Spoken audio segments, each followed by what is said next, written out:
Kita mulakan dulu dengan Padang Serai. 5 minit. Kemudian minta tambah sikit Datuk Pengerusi sebab hal tentera. Datuk Pengerusi, terima kasih.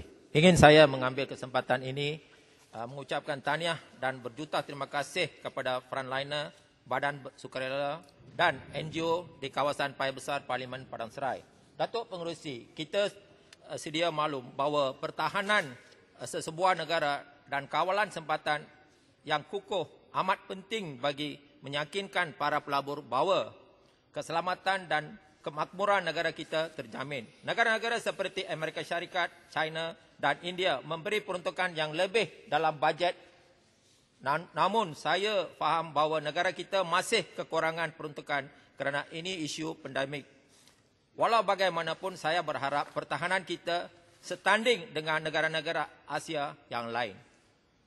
Datuk Pengerusi, secara keseluruhannya saya ambil makluman bahawa peruntukan keseluruhan untuk Kementerian Pertahanan meningkat 200 juta tahun ini. Sebagai seorang veteran, saya mengalu-alukan segala peruntukan tambahan. Tetapi saya khawatir sama ada bajet pertahanan tahun akan dibelanjakan dengan setulus dan secermat mungkin. Saya merujuk jumlah anggaran perbelanjaan pembangunan dahulu. Bajet pembangunan jauh lebih besar tahun ini. 4.5 bilion berbanding 3 bilion. Ini ditekankan oleh Menteri Kewangan dalam ucapan di Dewan dan juga Menteri Pertahanan dalam temu bual Menteri Pertahanan dengan Astro Wani dan bersama TV. Pada hema saya mungkin mengelurukan warga Angkatan ATM dan rakyat. Sebanyak 2 bilion daripada bajet pembangunan sebenarnya ialah perkhidmatan dan bekalan saya. Terkejut kerana mengikut fahaman biasa, bajet pembangunan patut digunakan untuk tujuan aset. Saya telah menyemak setiap belanjaan Kementerian Pertahanan untuk 10 tahun yang lepas. Tidak pernah peratusan keperkhidmatan dan bekalan setinggi tahun ini. Tahun ini, perkhidmatan dan bekalan 46% daripada bekalan pembangunan. Jika kita meneliti pengurusan pula, hampir 1.5 juta dipotong daripada perkhidmatan dan bekalan. Jadi, di bawah pembangunan, tambahan 2 bilion di tepi di bawah pengurusan dipotong 1.5 bilion. Perkara ini adalah dengan izin creativity accounting. Saya veteran tetapi saya terpaksa berbahas seperti accountant kerana ini bukan soal perakaunan teknikal saja tetapi menyentuh ke ketulusan dan capability belanjaan duit rakyat dan kesiagaan Angkatan Tentera Malaysia. Sebenarnya creativity accounting oleh kerajaan bukan baru. Bajet pertahanan hari ini adalah persamaan dengan bajet kesihatan yang hebat dibahaskan oleh minggu-minggu lepas. Rakan-rakan saya seperti Yang Berhormat Kuala Selangor sudah pun menyuarakan kerisauan masing-masing. Datuk Pengerusi, apabila creative accounting dialukan, ini memberi gambaran bahawa kerja penyelenggaraan di bawah pembangunan akan menaikkan taraf aset atau kelengkapan Angkatan Tentera. Perkara ini bukan kecil. Menteri Kewangan dan Menteri Pertahanan juga menekankan peruntukan 2.3 bilion untuk penyelenggaraan dan aset utama. Malah Menteri Pertahanan menyatakan jumlah ini 300 juta lebih tinggi daripada peruntukan tahun lepas.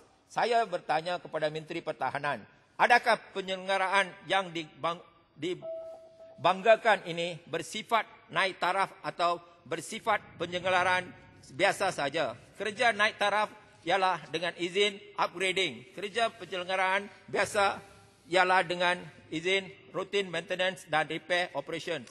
Berapakah jumlah untuk upgrading? Berapakah jumlah untuk routine MRO? Sila jelaskan. Saya rasa private biasa pun tahu beza antara upgrading dan maintenance. Upgrading ialah tukar M16 kepada M4. Maintenance sekadar tukar firing pin sahaja. Soalan ini penting kerana Angkatan Tentera Malaysia mungkin perlu bergantung kepada kelengkapan lama yang dinaik taraf untuk beberapa tahun yang akan datang. Kerajaan mungkin tidak mampu membeli peralatan baru, memandangkan ujaran cukai dan hasil kerajaan lebih rendah selepas kesukaran ekonomi disebabkan COVID-19. Contohnya, perolehi batch electron machines, chip. Yang kedua mungkin perlu ditangguhkan. Saya berharap sebahagian jumlah 2.3 bilion ini semuanya untuk upgrading. Jika gambaran ini tidak benar, saya minta kerajaan perbetulkan supaya tidak mengecewakan warga ATM. Malah tidak jelas pecahan antara kerja upgrading dan kerja rutin maintenance di peringkat setiap angkatan. Saya minta Menteri Pertahanan perincikan mengikut setiap angkatan. Datuk Pengerusi, butiran 3000, aset pula di bawah Pembangunan Menteri Kewangan dan Menteri Pertahanan mengatakan angka 1.6 bilion untuk perolehi aset baru.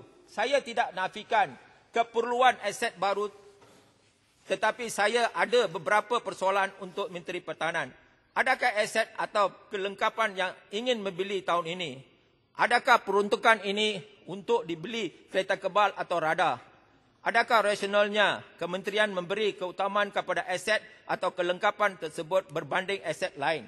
Bagaimana pula dengan Fighter Lead and Trainer, Light Combat Aircraft LCA yang segera diperlukan mengikut kertas putih pertahanan? Menurut jawapan lisan menteri kepada Yang Berhormat Tanjung Malim, kementerian masih dalam proses menyediakan spesifikasi. Bagaimanakah Menteri Pertahanan akan menggalakkan masalah seperti kontrak untuk Littoral Combat Ship LCS, di mana pembinaan kapal lewat sebanyak 33%, atau seperti kontrak Light Attack Helicopter MD-530G, di manakah helikopter ditempah pada tahun 2015 tetapi baru sampai tahun ini? Berapakah yang sudah terima? Jika kerajaan terpaksa menggaji semula atau menangguhkan perolehan kelengkapan tertentu, apakah langkah sementara atau dengan izin stop gap and gap filler kementerian? Misalnya, jika tiada platform UAV, medium altitude, long endurance, minta Padang Serai rumuskan Padang Serai. Sedikit lagi. Apakah rancangan kerajaan untuk teruskan penggunaan? Datuk Pengerusi, butirnya 10200. Ini panas sikit, Datuk Pengerusi. Saya merujuk pula kepada perkara yang dekat dengan hati saya. Peruntukan tahun ini tidak banyak berubah berbanding tahun lepas. Soalan saya lebih berhubung dengan dasar Menteri Pertahanan tentang kebajikan veteran berpencen dan tidak berpencen. Apakah dasar Menteri Pertahanan untuk meneruskan insentif-insentif bantuan oleh kerajaan-kerajaan lepas seperti bantuan bakti negara, skim auditi veteran, pencen hilang upaya, skim veteran kelainan upaya dan kota ibadat haji veteran? Bagaimana prestasi berhebat setakat ini dalam membantu melatih dan mencari peluang pekerja untuk veteran? Apabila saya mendengar perbahasan belanjawan 2021 tempoh hari, saya begitu sedih kerana isu mengenai penyelenggaraan pencen veteran masih tidak dipedulikan oleh kerajaan yang melibatkan 312,900 veteran. Walaupun pihak kementerian telah menubuhkan pasukan kajian bagi membuat jurang pencen pesara ATM pada 12 Mac 2020, 20 Jun 2020 dan 13 Julai 2020 bagi membincangkan isu berkenaan. Namun tiada kata putus yang dicapai. Sampai bilakah harus mesyuarat ini perlu diteruskan? Cadangan saya sedikit. Ini tentera ni Ustaz. Cadangan saya, kerajaan tidak harus menyamakan pencen kaki tangan awam dan pencen tentera. Semasa berkhidmat, anggota tentera tidak menurut kerja lebih masa, cuti lepas am, sanggup bekerja 24 jam. Raya pun kita masuk hutan, terpaksa berpisah dengan keluarga. Isteri mesti ditanjung tinggi oleh anggota tentera dengan keluarga tercinta sepanjang khidmat dan hidup banyak kehilangan hidup dalam hidupan hanya keliling hutan, lautan, udara sepanjang khidmatan kita. Terima kasih. Sikit lagi. Saya ingin mencadangkan agar pihak Kementerian Pertahanan wujudkan satu Suruhanjaya Siasat Diraja yang ditujuan untuk mensiasat perkara yang berkaitan dengan layanan tidak adil kepada veteran berpencen dan tidak berpencen. Selain itu, RC juga berperanan dalam mengkajikan polisi dan berkaitan dengan golongan veteran terutama dalam isu peluang pekerja dan kegangan dari sudut sosial ekonomi. Perkara ini penting dalam usaha mensiasat penjalahgunaan yang mungkin berlaku dalam kerajaan sebelum ini. Ingin saya jelaskan last kali. Ingin saya menjelaskan isi bahawa veteran dan bekas tentera yang diperlukan bantuan ini adalah orang yang sanggup berkorban nyawa menentang komunis satu ketiga dahulu. Saya sendiri terlibat dalam keletupan jerangka sama yang dipasangkan oleh komunis semasa saya membuat clearance dan dengan izin. Adakah semua tidak merasai keperhatian yang mereka lalui? Dan disebabkan golongan inilah negara tercinta kita terus aman dan makmur. Semasa berkhidmat ketiga usia muda, tenaga kita dikeras habis-habis. Bila sudah pencen, bakti kita dilupakan begitu saja. Bak kata, sudah dapat ganding bertua, tanduk tidak diguda lagi. Terima kasih, Yang Berhormat. Terima kasih. Baik, terima kasih, Yang Berhormat. Terima kasih. Terima kasih, Yang Berhormat. Baik. Baik. Okay.